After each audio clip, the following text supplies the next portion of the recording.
പഴം കൊണ്ട് നല്ല അടിപൊളി ഒരു പാൻ കേക്കിൻ്റെ റെസിപ്പിയിൽ അപ്പോൾ എല്ലാവരും ഈ വീഡിയോ കണ്ടുനോക്കൂ.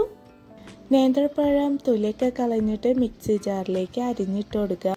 പാല്, പഞ്ചസാര, ഉപ്പ്, വാനില എസൻസ്,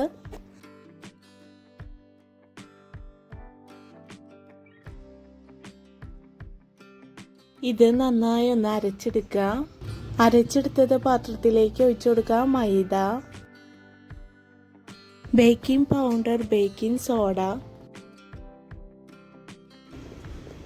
ഇനി ഇത് നന്നായി ഒന്ന് മിക്സ് ചെയ്തെടുക്കുക.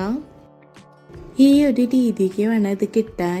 പാൻ നന്നായി ചൂടായി വന്നിട്ടുണ്ട്. കയ്യിലോണ്ട് കുറച്ച് മാത്രം ഒഴിച്ചു കൊടുക്കുക. ഒന്ന് റൗണ്ടിൽ ഒന്ന് ഷേപ്പ് ചെയ്ത് കൊടുക്കുക. നന്നായി ഒന്ന് പരത്തണ്ട കേട്ടോ. ഇനി ലോ ഫ്ലെയിമിൽ ഇട്ടിട്ട് ഇതൊന്ന് കുക്ക് ചെയ്തെടുക്കുക.